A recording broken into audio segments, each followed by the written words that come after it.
Iya, selamat pagi Pak. Pagi Pak. Bagaimana kabar hari ini Pak? Alhamdulillah luar biasa baik.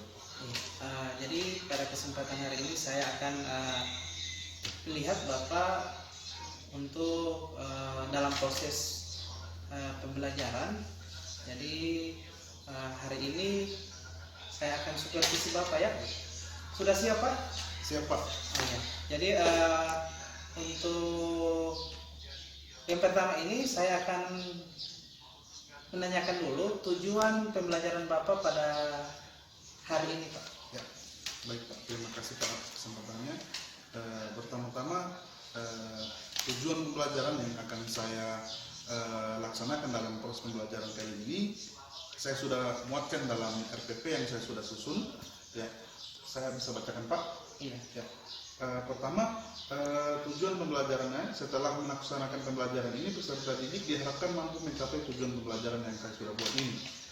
Antara lain, siswa menunjukkan sikap patuh kepada Tuhan Yang Maha Esa dalam bentuk mempelajari dengan sungguh-sungguh materi tentang nilai Pancasila dalam kerangka praktik penyelenggaraan pemerintahan negara sebagai wujud rasa syukur. Kemudian, mensyukuri dan mendukung perwujudan Pancasila sebagai dasar negara. Kemudian, memiliki sikap gotong royong dalam kehidupan sehari-hari sebagai bentuk penerapan nilai-nilai Pancasila dalam penyelenggaraan pemerintahan negara. Kemudian, mengidentifikasi sistem nilai dalam Pancasila. Kemudian, menguraikan implementasi nilai Pancasila. Kemudian, menganalisis nilai-nilai Pancasila dalam penyelenggaraan pemerintahan negara. Dan yang terakhir, Pak, mempresentasikan nilai-nilai Pancasila dalam penyelenggaraan pemerintahan negara. Iya, jadi itu tujuan pembelajaran Bapak pada hari ini. Kemudian aspek yang ingin Bapak kembangkan pada pembelajaran kali ini apa Pak? Ya, baiklah Pak. Saya ingin mengembangkan pada kegiatan inti Pak. Saya ingin Bapak menjadi bisa melihat penampilan saya, apakah ini juga menjadi tolak ukur untuk diri saya sendiri Pak. Apakah dalam kegiatan inti tersebut saya bisa menjalankan dengan baik, karena dalam hal ini saya menggunakan model pembelajaran problem basic learning Pak. Oke, iya, makasih Pak. Apakah sudah bisa dimulai untuk kegiatannya Pak? Sudah bisa Pak. Iya, terima kasih. Assalamualaikum warahmatullahi wabarakatuh.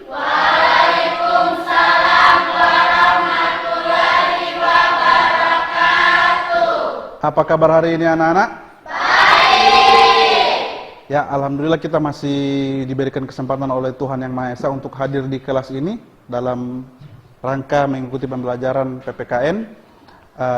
Sebelum kita mulai pembelajaran pada hari ini, agar pembelajaran kita mendapatkan berkah dari Tuhan Yang Maha Esa, saya tunjuk kepada ketua kelas untuk memimpin doa sebelum kita mulai pembelajaran.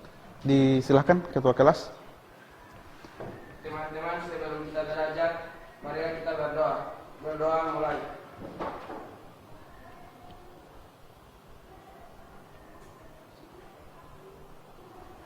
Doa selesai. Ya. Sebelum Bapak mulai pembelajaran pada hari ini, Bapak akan mengecek kehadiran kalian. Sebelumnya di kelas ini jumlah siswa ada berapa orang? 19. Yang hadir 18. Berarti satu orang tidak hadir, alasannya sakit. Atas nama Aldi Guzali. Ya, jadi beruntunglah kita yang di kelas ini masih diberikan kesempatan untuk hadir, karena kasihan adik Aldi tidak hadir karena ada halangan sakit, ya. Berarti kalian harus bersyukur karena diberikan berkah dalam bentuk kesehatan, sehingga masih dapat menerima pembelajaran dari Bapak Guru pada hari ini. Sebelumnya sudah siap mengikuti pembelajaran PPKN? Sudah siap. Sudah sarapan sebelumnya? Sudah ya? Sudah harus siap. Kalau sudah siap, seperti minggu lalu Bapak mau mengetes apakah kalian memang benar-benar bersemangat dalam mengikuti proses pembelajaran. Kalau Bapak bilang selamat pagi, jawabannya? Pagi. Luar biasa. Oke. Selamat pagi. Luar biasa. Oke. Terima kasih. Ya, sebelum kita masuk dalam pembelajaran pada hari ini, Bapak ingin apakah kalian masih mengingat materi sebelumnya yang sudah pernah kita pelajari pada minggu lalu? Ada yang masih ingat? Dan apa arti dari nilai? Dalam kehidupan sehari-hari, nilai itu apa yang kalian ketahui? Apa itu nilai? Angka ya, nilai angka. Apa lagi? Tadi kira saya bilang angka. Apa lagi nilai? Apa itu nilai? Apa itu nilai? Menurut kalian, nilai merupakan sebuah angka, ya. Angka menurut kalian itu apakah kegunaan dari nilai tersebut? Misalnya, rahasia saya kasih nilai 50, berarti tidak sesuai KKM. Apakah nilai tersebut menurut rahasia? Tidak bagus ya? Tidak berharga berarti ya? Tidak berharga ya? Otomatis untuk supaya bisa tuntas, Adik Rasa mengikuti program remedial supaya sampai KKM 75. Oke. Sementara Pancasila, yang kalian ketahui tentang Pancasila apa?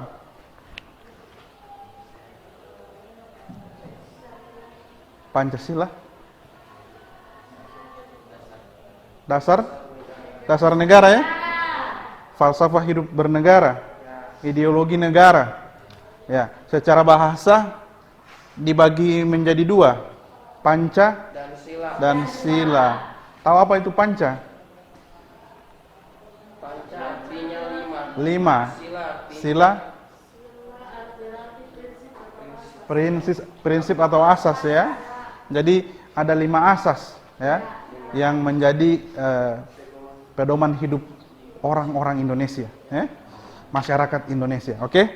Ya, jadi manfaat kita belajar nilai-nilai Pancasila ini ke depan atau peserta didik kalian, adik-adik siswa dalam kehidupan sehari-hari dapat menerapkannya di kehidupan sosial, di kehidupan kalian di sekolah, ya, sesuai dengan sila-sila Pancasila.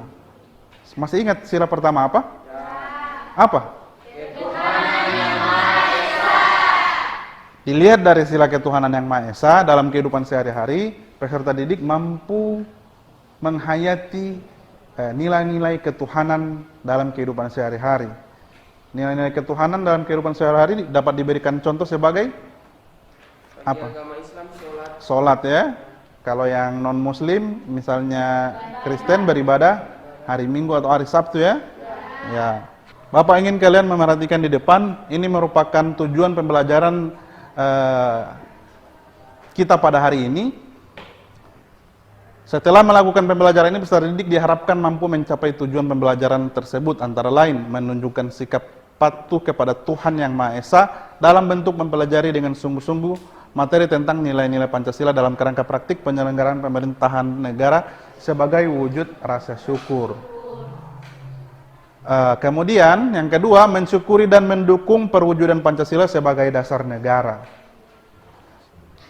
Yang ketiga, memiliki sikap gotong royong dalam kehidupan sehari-hari sebagai bentuk penerapan nilai-nilai Pancasila dalam penyelenggaraan pemerintahan. Yang keempat, mengidentifikasi sistem nilai dalam Pancasila. Yang kelima, menguraikan implementasi nilai Pancasila. Yang keenam, menganalisis nilai Pancasila dalam penyelenggaraan pemerintahan negara. Dan yang terakhir, yang ketujuh, mempresentasikan nilai-nilai Pancasila dalam penyelenggaraan pemerintahan negara. Artinya yang terakhir ini kalian mampu di depan kelas untuk mempresentasikan nilai-nilai Pancasila dalam penyelenggaraan pemerintahan negara. Kompetensi dasar dan indikator pencapaian kompetensi seperti ini diharapkan kalian mampu memenuhi semuanya, ya. KKM kita pada pembelajaran kita hari ini yaitu 75. Ini juga merupakan KKM dari mata pelajaran pendidikan Pancasila dan kewarganegaraan. Jadi di raport kalian harus capai ini 75. Di pembelajaran ini juga kalian minimal harus capai ini 75. Ya, paling standar ini. Jadi kalau di bawah 75, 74 mengulang ya, remedial ya. Oke, paham? Ya, baiklah. Dalam proses pembelajaran kita pada hari ini, Bapak menggunakan model pembelajaran problem basic learning. Jadi Bapak berikan atau kalian mencari atau mengidentifikasi masalah dalam materi nilai-nilai Pancasila dalam penyelenggaraan pemerintahan negara. Kemudian masalah tersebut kalian cari solusinya dan kalian presentasikan di depan kelas. Seperti itu. Bagaimana mekanismenya? Bapak akan bagi kalian dalam bentuk kelompok.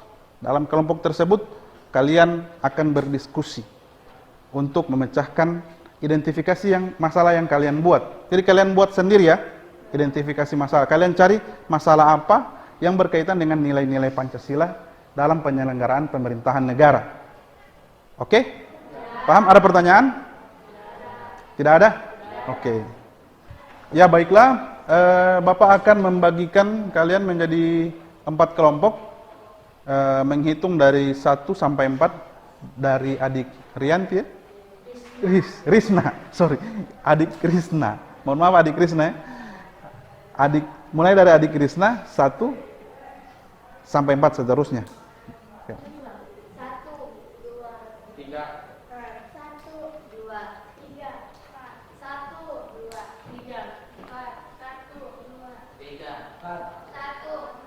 Ya.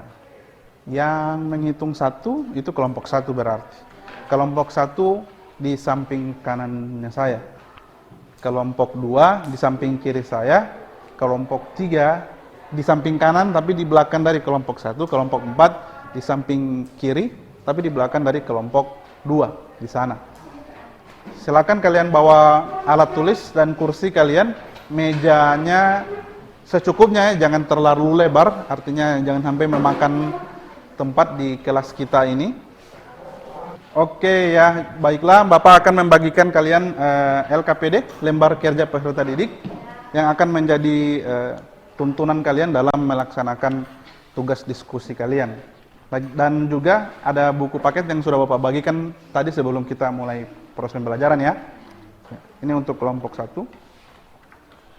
Kelompok 2. Kelompok 3 ini ya? Kelompok 4 dan ini kelompok 2. Baiklah, LKPD buku sudah ada di meja kalian masing-masing.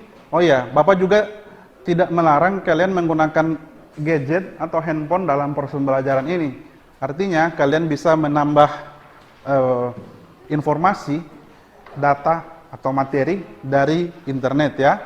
Selain yang sudah ada di LKPD dan di buku, Bapak juga tidak melarang kalian untuk mencari informasi atau data dari sumber internet. Oke? Nah, sekarang Bapak ingin kalian memperhatikan apa yang Bapak tampilkan di depan. Nah, ini merupakan gambar apa ya? Burung Garuda ya? Burung Garuda Pancasila tentunya, karena ada gambar-gambar lambang-lambang ini di dadanya. Kalau cuman ini berarti cuman burung Garuda saja. Burung Garuda ini merupakan lambang negara kita ya? Lambang negara kita ya. Artinya sebuah kebanggaan tersendiri bahwa negara kita adalah burung yang salah satu burung paling perkasa yang ada di dunia ini ya. Ya. Di sini burung Garuda Pancasila ini melambangkan itu di dadanya itu ada gambar bintang, berarti ketuhanan yang Maha Esa, rantai kemanusiaan adil dan beradab, pohon beringin persatuan Indonesia, kepala banteng, kerakyatan yang dipimpin oleh hikmat, kebijaksanaan dalam permusuhan perwakilan, dan padi dan kapas merupakan keadilan sosial bagi seluruh rakyat Indonesia.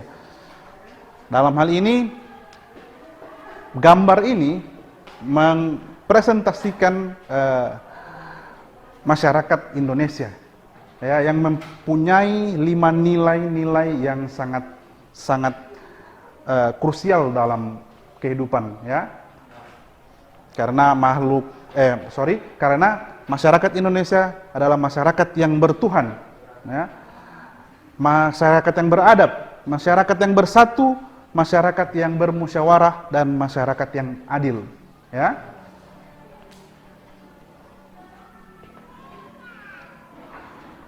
Bapak lanjut di slide selanjutnya. Nah, ini mengenai pengertian dari tadi sudah adik siapa tadi yang menjawab? Adik Maryam sudah menjawab. Panca berarti 5. Sila berarti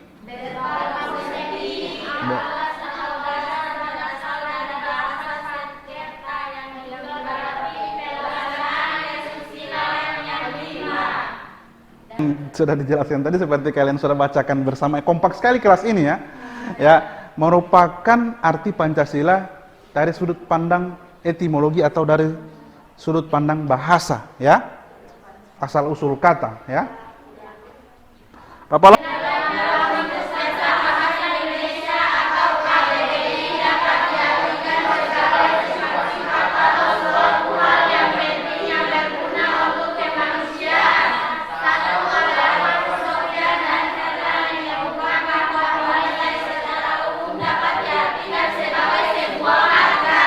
Selain itu, menurut Frankel, menjelaskan bahwa nilai adalah sesuatu ide atau konsep tentang segala sesuatu yang berharga dalam kehidupan manusia. Jadi, semua orang itu punya nilai ya, punya nilai-nilai tersendiri. Ya, kalian itu punya nilai tersendiri di sudut pandang saya sebagai guru, kemudian siswa-siswa yang lain juga itu punya nilai sendiri. Itu bagaimana kalian memposisikan diri kalian, ya. Bapak lanjut. Secara sederhana dapat diartikan sebagai suatu rangkaian yang saling berkaitan antara nilai yang satu dan nilai yang lain. Jika kita berbicara tentang sistem nilai, berarti ada beberapa nilai yang menjadi satu dan bersama-sama menuju pada suatu tujuan tertentu. Sistem nilai adalah konsep atau gagasan yang menyeluruh mengenai sesuatu yang hidup dalam pikiran seseorang atau sebagian besar anggota masyarakat tentang apa yang dipandang baik. Pancasila sebagai nilai mengandung serangkaian nilai, yaitu ketuhanan, kemanusiaan, persatuan, keadilan. Kelima nilai tersebut. Tepuk tangan dulu untuk Adik Rianti. Bapak sangat mengapresiasi di kelas ini karena kalian semuanya itu aktif ya dalam, bukan cuman Adik Rianti tadi pada saat sebelum slide ini kalian membacanya bersama-sama atau beramai-ramai ya. Bapak sangat mengapresiasi hal tersebut. Ya baiklah, mohon perhatiannya lagi. Jadi implementasi Pancasila ya, implementasi Pancasila itu memiliki 3 dimensi ya. Cuman Bapak belum tampilkan yang lain. Yang pertama dimensi spiritual.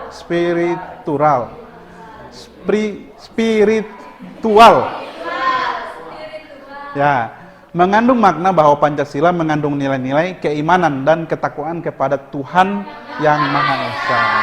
Jadi di Pancasila juga kita diajarkan menjadi manusia yang bertakwa ya. Maryam.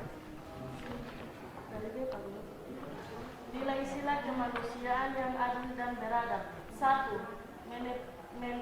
Menetapkan manusia sesuai dengan hakikatnya sebagai makhluk Tuhan karena manusia mempunyai sifat universal.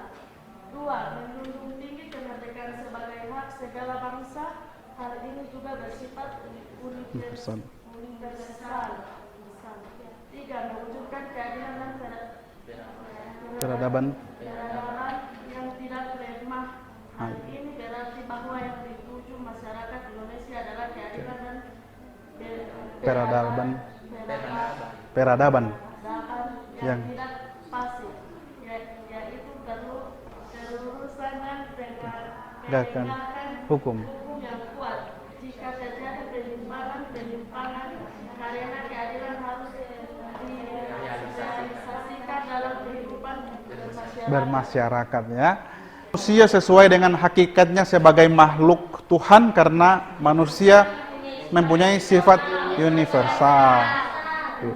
Jadi di sini Pancasila menempatkan manusia di Indonesia atau masyarakat di Indonesia itu merupakan manusia yang sama, tidak ada perbedaan sekalipun, tidak ada perbedaan agama, suku, ras, perbedaan warna kulit, tidak dibedakan, ya. Karena manusia itu mempunyai sifat universal, entah itu sifat salah, ya, salah, benar, yang manusia yang baik, buruk, itu semua sama di mata hukum, ya. Kemudian menjunjung tinggi kemerdekaan sebagai hak segala bangsa. Jadi negara kita menjunjung tinggi kemerdekaan. Ini dapat dilihat bahwa setiap ada konflik di luar negeri, kebanyakan negara kita itu mendukung atau memberikan support bahwa penjajahan itu harus dihapuskan atau kita mendukung negara yang dijajah. Ya, bukan berarti kami ingin berperang melawan negara penjajah, tapi kami menyarankan untuk menghentikan penjajahan. Nah, penjajahan yang di sini bisa dikasih contoh, ada yang tahu? Negara apa yang sementara dijajah sekarang, kalian tahu apa? Palestina dijajah oleh Israel, ya? Ya, jadi kami menyarankan, pemerintah kita, negara Indonesia menyarankan untuk Israel menghentikan ekspansi militernya di jalur Gaza, di Palestina sana, ya. Kemudian yang ketiga, mewujudkan keadilan dan peradaban yang tidak lemah. Karena Indonesia adalah negara yang menuntut keadilan, peradaban yang tidak pasif, artinya yang aktif, ya. Karena penegakan hukum yang kuat jika terjadi akan mengurangi penyimpangan-penyimpangan, karena keadilan harus direlasikan dalam kehidupan bermasyarakat. Karena kalau negara tidak adil, kacau itu negara, ya, bisa kacau. Ya, negara harus memberikan keadilan, memberikan jaminan keadilan kepada setiap warga negaranya, ya. Maka Pancasila dalam nilai sila yang kedua ini menjamin hal itu, ya. Nah, ini ada gambar anak SD, ya.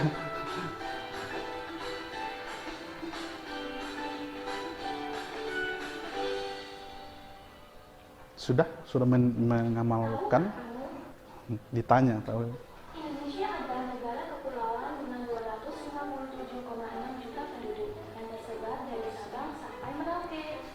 Terdiri dari 6 agama, Islam, Konghucu, Kristen Katolik, Hindu, dan Buddha. Dan 1.340 suku bangsa. Meskipun berbeda suku dan agama, mereka tetap hidup damai dan berdampingan. Tidak ada konflik, selalu toleransi, dan saling menghargai satu sama lain. Karena mereka mengamalkan nilai-nilai Pancasila. Tapi kenapa bangsa Indonesia saat ini tidak hidup damai? Memiliki kelompok sering, kriminalitas terbatas, penindasan habis-habisan, pelecehan seksual makin viral, korupsi tak henti-henti, terorisme tak berhasil.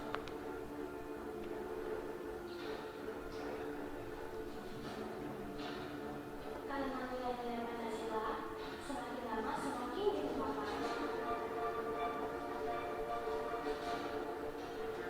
Masih ingatkah kamu dengan nilai amalan Pancasila?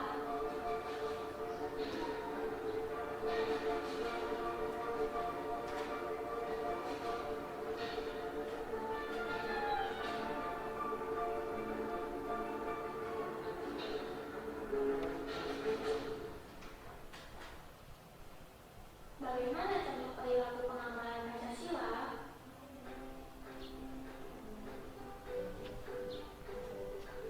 Menghormati anak umat beragama. Tolong menolong tanpa memandang status dan derajat. Bangga dan rela berkorban demi bangsa. Mengutamakan musyawarah untuk mencapai mufakat. Menegakkan hukum yang adil. Bagaimana kakak-kakak? Apakah kamu sudah mengamalkan nilai Pancasila? Yuk, kita sama-sama mengamalkan nilai-nilai Pancasila untuk Indonesia yang lebih baik, untuk Indonesia yang lebih indah.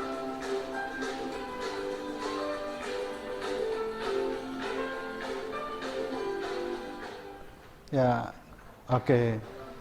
Sesuai yang apa yang ditampilkan itu, apakah kalian sudah mengamalkan kelima nilai-nilai dari sila Pancasila tersebut? Nah, setelah menonton video ini, kalian buat masalah atau identifikasi masalah. Kira-kira dalam 5 nilai tersebut, apakah yang menurut kalian masih patut untuk diangkat menjadi sebuah masalah dalam kehidupan sehari-hari? Bisa seperti yang sudah dicontohkan tadi kan, bisa ada kekerasan, bullying, dan lainnya.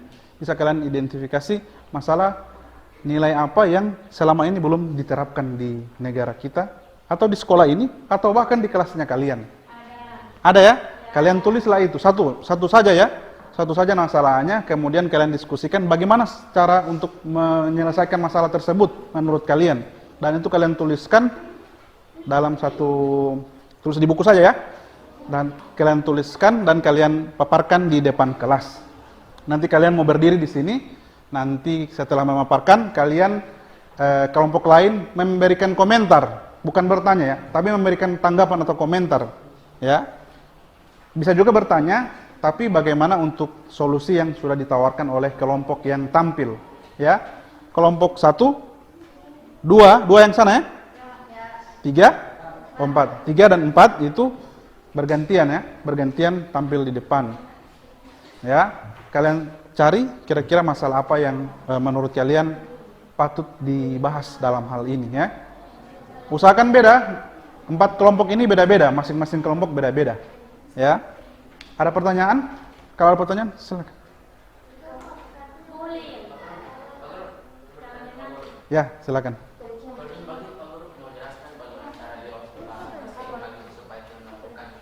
Iya, solusi ya. Bagaimana solusinya dari kalian untuk menyelesaikan hal tersebut? Bagaimana? Boleh.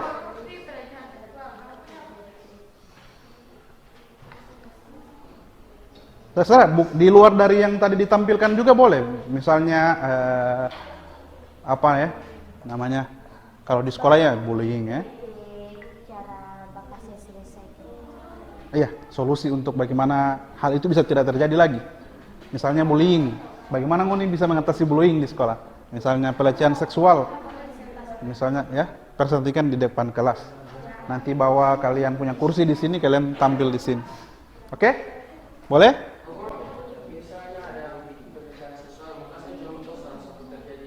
Bisa kalian contoh kasus kalian angkat, kemudian cara penyelesaiannya bagaimana menurut kalian? Solusi-solusi, misalnya harusnya aparat lebih cepat tanggap mengatasi laporan, atau tetangga-tetangga yang mendengar misalnya ada kekerasan KDRT, sudah dengar ada mulai perdebatan di rumah tangga, dilaporkan misalnya ke Pak RT, supaya kan sebelum kekerasan tersebut terjadi sudah ada penanganan, toh itu solusi kan? Ya, boleh di luar dari yang ditampilkan di. Sambil kalian mulai mengidentifikasi masalah, jadi tahapannya begini ya, kalian identifikasi masalah, ya. Setelah kalian mengidentifikasi masalah, kalian kumpul dulu data. Kalian misalnya mau ambil tentang masalah apa?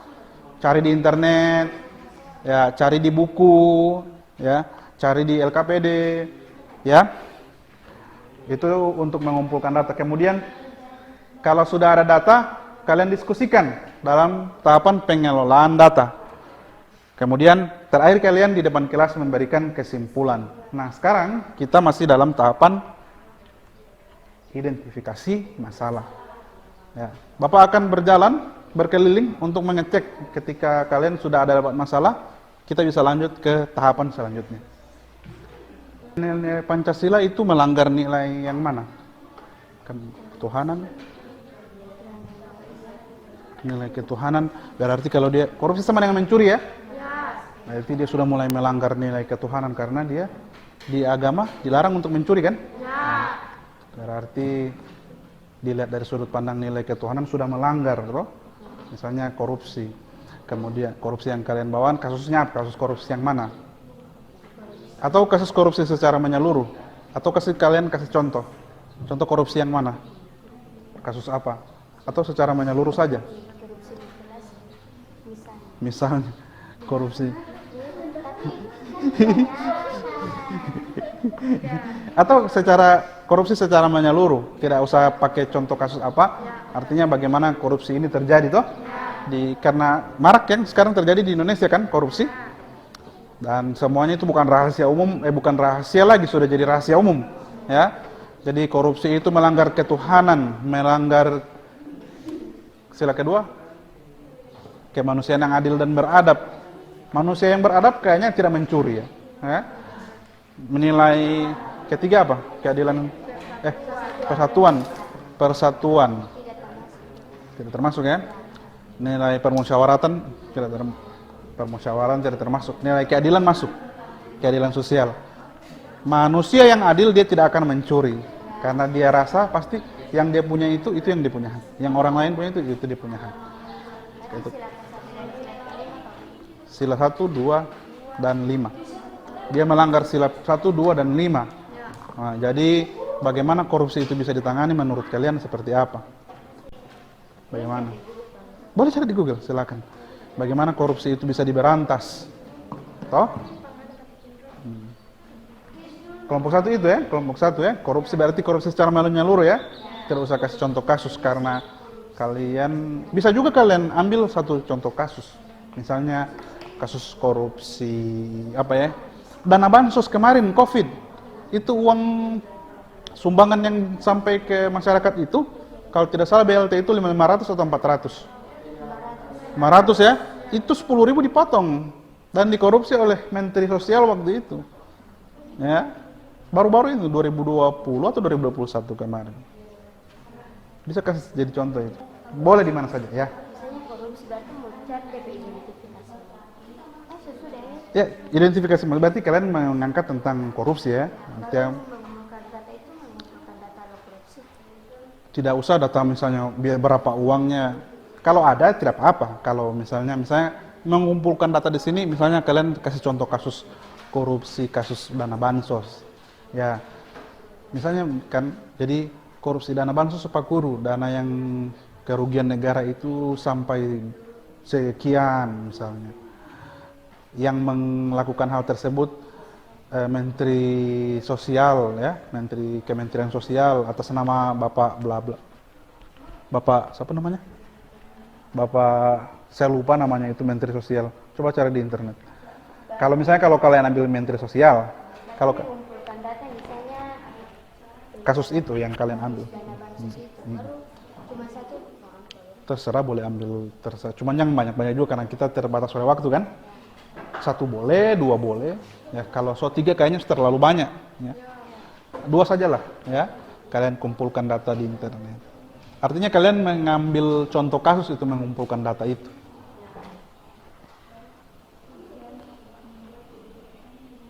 Jadi tahapan selanjutnya ini kelompok berapa ini ya? 2 ya? Kelompok 2 ya? Kalian mengumpulkan data entah itu dari internet, dari buku, dari sumber manapun ya yang ada ya.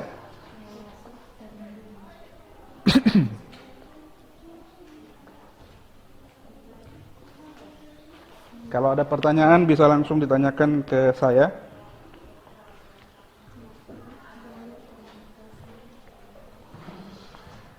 Kalian mengidentifikasi masalah dan kemudian mengumpulkan data.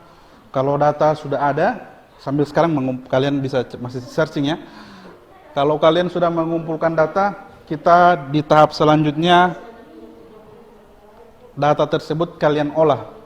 Begitu dampak ketika orang pakai narkoba apa, dampak ketika orang korupsi itu apa, dampak pelecehan seksual itu apa, kemudian solusi. Cuman 3 itu ya, kalian cari faktornya apa, faktor penyebab, dampak penyebab, dan penyelesaian masalah atau solusi dari masalah tersebut.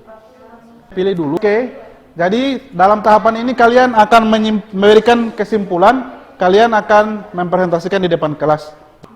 Masalah yang terangkat tentang pembulian. Pembulian. Pengalaman bullying yang terjadi di kelas kami. Faktor penyebab perilaku bullying di sekolah antara komunikasi interpersonal anak dengan orang tuanya, peran kelompok, teman sebaya, dan iklim sekolah. Akibat terjadinya bullying diantaranya adalah gangguan psikologis seperti depresi, serta gangguan kecemasan, gangguan tidur, hingga berbagai penurunan prestasi di sekolah maupun tempat kerja. Solusi agar tidak terjadi lagi pembulian yaitu: yang pertama, sosialisasi pemahaman perundungan di lingkungan sekolah. Yang kedua, sensitif terhadap situasi dan kebutuhan korban. Yang ketiga, membuat kebijakan terkait aksi perundungan. Yang keempat, memastikan jalur komunikasi yang terbuka untuk pelaporan kasus. Yang kelima, mengadakan kegiatan anti perundungan.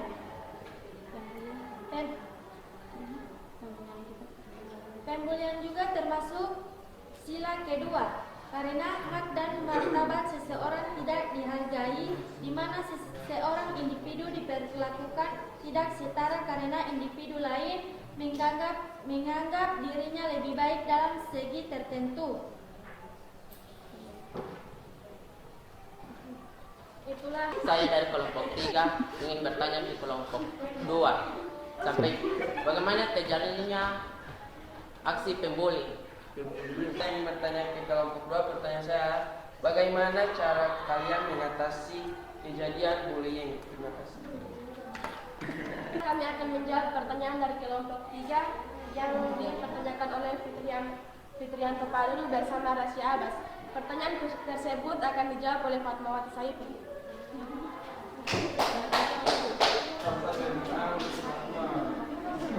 apa pertanyaanmu? Bagaimana terjadinya pembulian? Karena hak dan martabat seseorang tidak dihargai, di mana seorang individu diperlakukan tidak setara karena individu lain menganggap dirinya lebih baik dalam segi tertentu. Ya, bagus sekali. Dan pertanyaan Rasya Abbas, solusi kami ialah salah satunya sosialisasi pemahaman perundangan di lingkungan sekolah. Oke, baiklah, terima kasih. Tepuk tangan dulu. Silakan moderator kembalikan apakah mereka sudah Sudah ya? Oke, silakan ditutup diskusinya. Terima kasih atas perhatiannya dari kelompok lain. Jika tidak ada lagi pertanyaan, maka kami akan tutup presentasi ini. Terima kasih. Assalamualaikum warahmatullahi wabarakatuh. Waalaikumsalam warahmatullahi wabarakatuh. Oke, silakan. Saya buka monitor. Kenapa?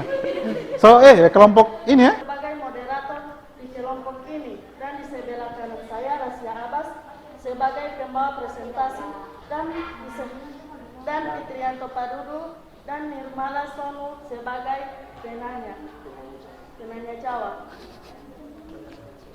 Baiklah, langsung saja presentasi kami yang akan disampaikan oleh Rasya Abbas, dipersilahkan.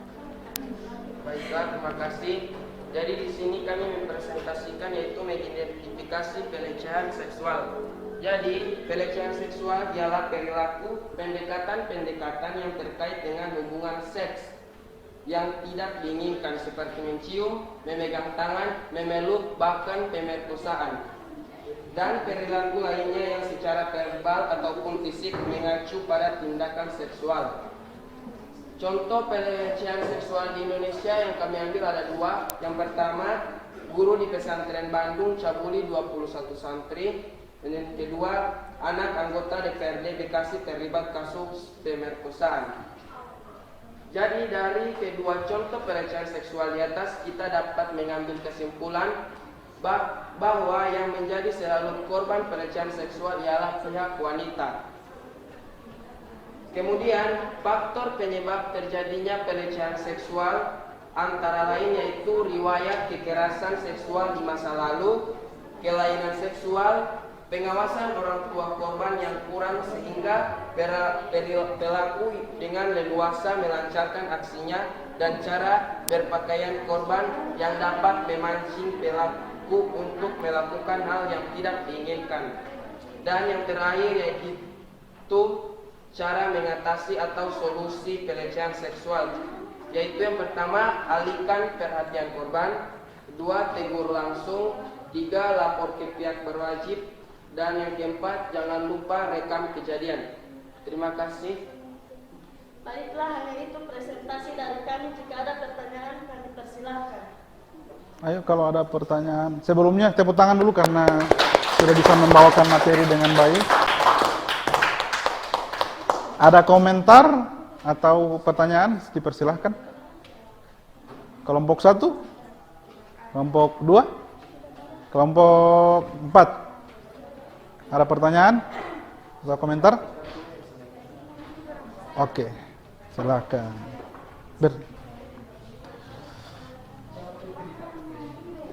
Assalamualaikum warahmatullahi wabarakatuh. Waalaikumsalam warahmatullahi wabarakatuh. Baiklah, perkenalkan, nama saya Chandra Kesembagam. Saya ingin bertanya kepada kelompok 3. Pertanyaan saya adalah, bagaimana jika ada pelecehan di sekolah ini? Apa solusi yang akan kalian ambil? Terima kasih. Berikan aplaus atas pertanyaan yang sudah diberikan. Oke, bisa langsung dijawab satu saja ya, karena kita dibatasi oleh waktu.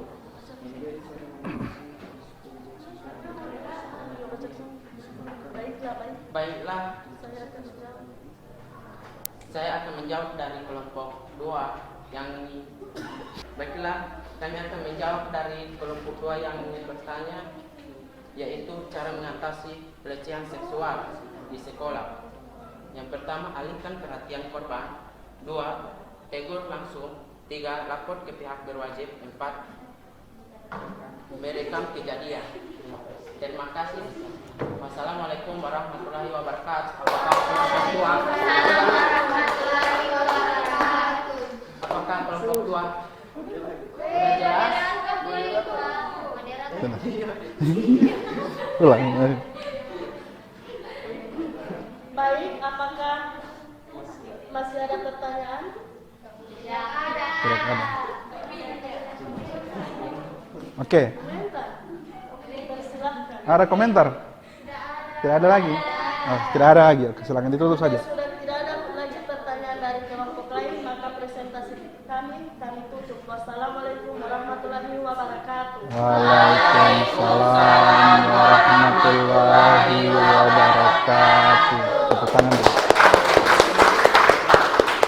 Oke, kelompok selanjutnya, kelompok 1.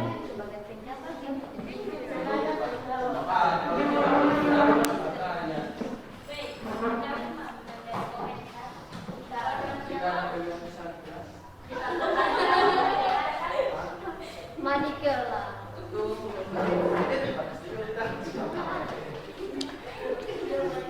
Tunggu. Oke, silakan. Assalamualaikum warahmatullahi wabarakatuh. Waalaikumsalam warahmatullahi wabarakatuh. Baik, perkenalkan, nama saya Sri Naila Sukina sebagai moderator dan Risnawati Akutali sebagai pembaca dan Tasya Mahmud sebagai penjawab pertanyaan dari kelompok lain. Baik, penjawab Silviana Lamusu dan sisanya Safira Esbuata dan Tasya Mahmud. Oke. Pada Risnawati Akutali dipersilakan untuk presentasi. Masalah yang kami ambil adalah korupsi. Korupsi secara menyeluruh melanggar sila 1, 2, dan 5. Korupsi terjadi karena penyelewengan atau penyalahgunaan uang negara, perusahaan, organisasi, yayasan, dan sebagainya untuk keuntungan pribadi. Contoh yang kami ambil adalah korupsi dana bansos tahun 2020. Pada bansos sembako, korupsi dana bansos tahun 2020. Pada pelaksanaan paket bansos sembako periode pertama diduga diterima fee 12 miliar yang pembagiannya diberikan secara tunai oleh Matheus kepada Juliari melalui Adi. Dari jumlah itu, diduga total suap yang diterima oleh Juliari sebesar 8,2 miliar. Uang tersebut selanjutnya dikelola Eko dan Selvi selaku orang kepercayaan Juliari untuk digunakan membayar berbagai keperluan pribadi Juliari. Faktor penyebab korupsi adalah sifat serakah, tamak, rakus manusia, gaya hidup konsumtif, moral yang lemah. Dampak dari korupsi adalah meningkatnya kemiskinan masyarakat di sebuah negara. Solusi agar tidak terjadinya korupsi adalah memperbaiki sistem dan memantau pengaduan masyarakat, pemberlakuan kewajiban pelapor transaksi keuangan tertentu. Yang terakhir, partisipasi Indonesia pada gerakan anti korupsi dan anti pencucian uang di kancah internasional. Baik, itulah hasil diskusi kami. Jika ada kelompok lain bertanya, dipersilakan. Oke. Silakan kelompok lain yang ingin bertanya. Ayo, ada? Ada ya? Assalamualaikum warahmatullahi wabarakatuh. Waalaikumsalam warahmatullahi wabarakatuh. Perkenalkan, nama saya Maria Mahmud. Saya akan bertanya kepada kelompok 1. Apa yang akan dilakukan pihak pejabat jika ada korupsi di tempatnya? Ya. Jadi pertanyaan dari adik Maryam ini, bagaimana seorang pejabat ketika melihat ada korupsi di tempatnya, walaupun pada umumnya realita di kehidupan ini pejabatlah itu yang korupsi ya. Jadi ini pejabatnya tidak korupsi, tapi ada bawahannya, misalnya bawahan dari pejabat tersebut korupsi. Bagaimana ketika kelompok berapa ini? 1. Ketika kalian menjadi pejabat, bagaimana kalian punya tanggapan ketika melihat ada bawahan kalian yang korupsi? Jawab secara ini soal pikiran. Bagaimana kalian punya tanggapan ketika melihat orang korupsi? Moderator. Baik, kami pertanyaan dari kelompok 3 kami akan jawab. Akan dijawab oleh Senawat yang pertama. Baiklah. Apa pertanyaan ini? Mau minta suruh ulang, minta suruh. Akan dilakukan pihak pejabat jika ada korupsi di tempatnya. Baiklah, kami akan menjawabnya. Penjabat tersebut akan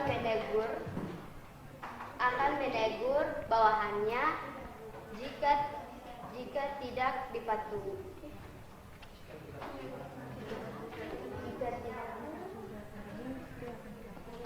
Jika sudah terbukti akan dilaporkan ke pihak berwajib. Ya, seperti. Ke pihak berwajib tidak tahu, kepada polisi atau KPK, Komisi Pemberantasan Korupsi. Atau KPK. Ya Allah. Komisi Pemberantasan Korupsi. Komisi Pemberantasan Korupsi. Oke. Silakan.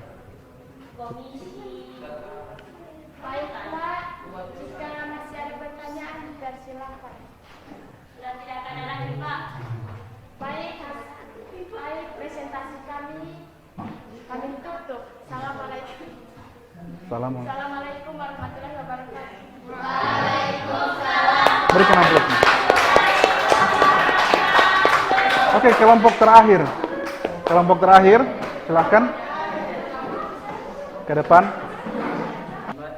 Assalamualaikum warahmatullahi wabarakatuh. Waalaikumsalam warahmatullahi Wabarakatuh. Perkenalkan, nama saya Muhammad Muspirian Bana. Saya sebagai moderator. Dan di sebelah kanan saya Rizka Jabar sebagai pembaca. Dan Nur Afni Saidi sebagai dan beraktif Suku sebagai penjawab dan Salman Rudi sebagai penanya. Baiklah, saya akan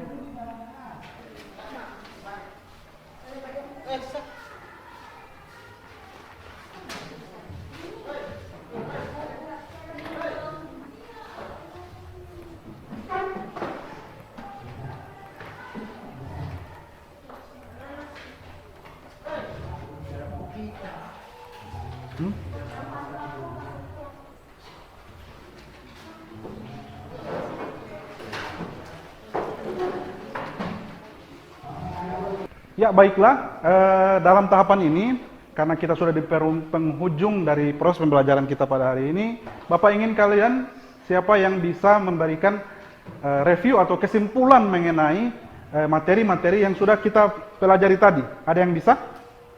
Oke, dipersilahkan. Baiklah, saya akan memberikan kesimpulan yang terkait dari Pancasila. Pengertian Pancasila adalah pilar ideologis negara Indonesia. Nama itu terdiri dari dua kata, yaitu Panca berarti 5 dan Sila berarti prinsip atau asas. Dan nilai ketuhanan dalam Pancasila menunjukkan bahwa eksistensi negara, bangsa, dan manusia Indonesia berelasi dengan Tuhan yang diyakini sebagai sumber segala kebaikan. Yang kedua, nilai kemanusiaan, yaitu mengakui adanya harkat dan martabat manusia, mengakui keberadaban manusia sebagai makhluk yang paling mulia diciptakan Tuhan. Yang ketiga, nilai persatuan Indonesia mengandung makna usaha ke arah bersatu dalam kebulatan rakyat untuk membina rasa nasionalisme dalam negara kesatuan Republik Indonesia. Yang keempat, nilai permusyawaratan, yaitu negara Indonesia tidak didirikan hanya untuk satu golongan, tetapi untuk semua yang bertahan air Indonesia.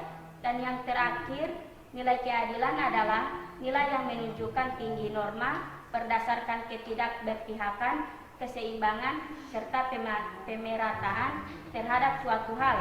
Pada hakikatnya, adil berarti seimbangnya hak dan kewajiban. Ya. Terima kasih. Berikan aplaus dulu kepada.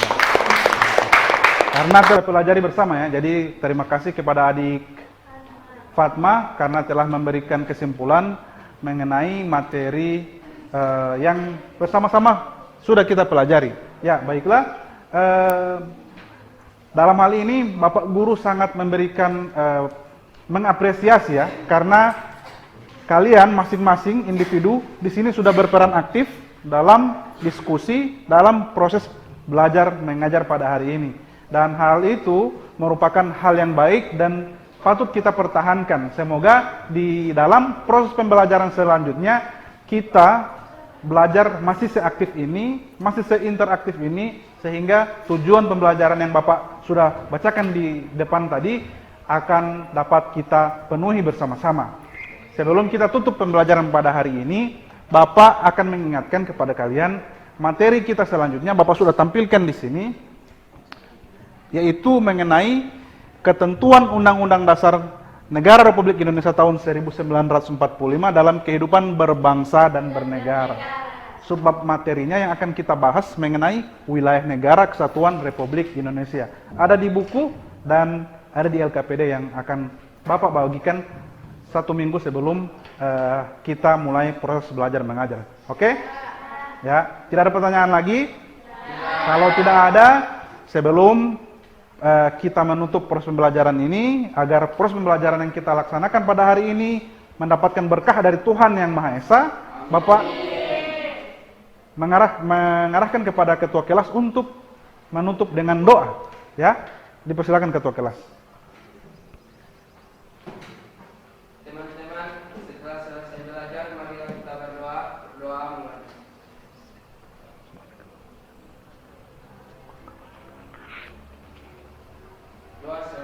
Ya, baiklah, terima kasih. Kemudian saya ingin Bapak mengingat kembali dalam proses pembelajaran tadi bagaimana perasaan Bapak? Ya, alhamdulillah Pak, dalam kalau perasaan Pak dalam proses pembelajaran yang tadi sudah saya laksanakan, perasaan saya lumayan nyaman, bagus dan baik. Akan tetapi Pak, dalam proses pembelajaran tersebut saya menemukan kesulitan untuk menerapkan metode scientific dengan menggunakan high order thinking skill dengan model pembelajaran problem based learning dengan menggunakan metode diskusi tersebut. Saya sebagai guru menemukan kesulitan dalam tahapan ini karena dalam hal ini kelas agak sedikit bisa dikatakan ricuh Pak, karena saking semangatnya peserta didik saya dalam proses diskusi tadi. Guru tadi menemukan kesulitan sehingga agak kewalahan karena harus pindah dari kelompok satu ke kelompok lainnya untuk mengecek atau mengkontrol kegiatan diskusi yang dilaksanakan oleh peserta didik Pak. Ya, dari yang ungkapan Bapak tadi, Ya Pak. kemudian rencana tindak lanjut Bapak ke depannya gimana Pak? Ya, jadi rencana tindak lanjutnya Pak, dalam RPP tersebut sudah bagus, akan tetapi dalam tahapan eksekusinya ketika dalam proses pembelajaran yang menjadi masalah di situ adalah bagaimana saya mengelola kelas tersebut Pak. Jadi dalam tahapan ini kedepannya saya akan mengevaluasi apa-apa saja yang kurang terkait penampilan saya dalam proses pembelajaran yang sudah saya lakukan tadi Pak. Iya. Kemudian akan tetapi ada beberapa hal yang menjadi catatan dalam proses pembelajaran tadi, yaitu guru lupa tadi pas pertama Pak menyepakati kesepakatan kelas. Jadi dalam pas kita akan memulai itu ada kesepakatan kelas. Kemudian ada sedikit lagi dari saya Pak setelah mengingatkan itu, ternyata saya pas melihat RPP-nya Bapak itu di situ kan sekarang itu RPP kan 1 lembar Pak. Ya. Nah Bapak punya RPP tadi itu kalau tidak salah itu 13 lembar. Ya. Nah jadi untuk kedepannya bisa di revisi lagi Pak. Apakah indikator yang Bapak ingin capai sudah tercapai dalam proses pembelajaran tadi Pak? Ya Pak. Baiklah Pak, terima kasih atas kesempatan yang diberikan Pak. Jadi bicara mengenai indikator dalam proses pembelajaran tadi saya rasa sudah terpenuhi semuanya. Cuman dalam tahapan proses mencapai indikator-indikator tersebut, nah tadi yang seperti menjadi catatannya Bapak, ada beberapa step yang saya lewatkan, tetapi indikator itu pada intinya sudah tercapai Pak. Nah dalam menentukan bahwa sebelum mulai pembelajaran harus ada kesepakatan lebih awal, itu merupakan salah satu tahapan yang terlewatkan Pak. Ya, mungkin karena manusia Pak, jadi saya lupa Pak. Siap. Kemudian apakah ada lagi yang ingin Bapak kembangkan dalam proses pembelajaran ke depannya Pak? Ya, saya ingin mengembangkan apa-apa saja yang masih tergolong saya lewatkan, seperti yang di tahapan tadi dalam proses pembelajaran tadi. Dalam mencapai indikator dari pembelajaran saya itu, saya sebelumnya akan merefleksi hal tersebut, apa-apa saja yang salah, yang kurang, saya akan perbaiki. Salah satunya itu membuat kesepakatan dalam setiap memulai pembelajaran agar ke depan pembelajaran yang saya laksanakan itu dapat mencapai tujuan dengan baik. Iya, sangat baik Pak. Jadi insya Allah kedepannya Pak bisa di evaluasi lagi Pak. Jadi terima kasih atas waktu Bapak pada pagi hari ini. Insya Allah pertemuan kita akan diberkahi oleh Allah Subhanahu Wa Taala. Amin. Terima kasih Pak. Ya.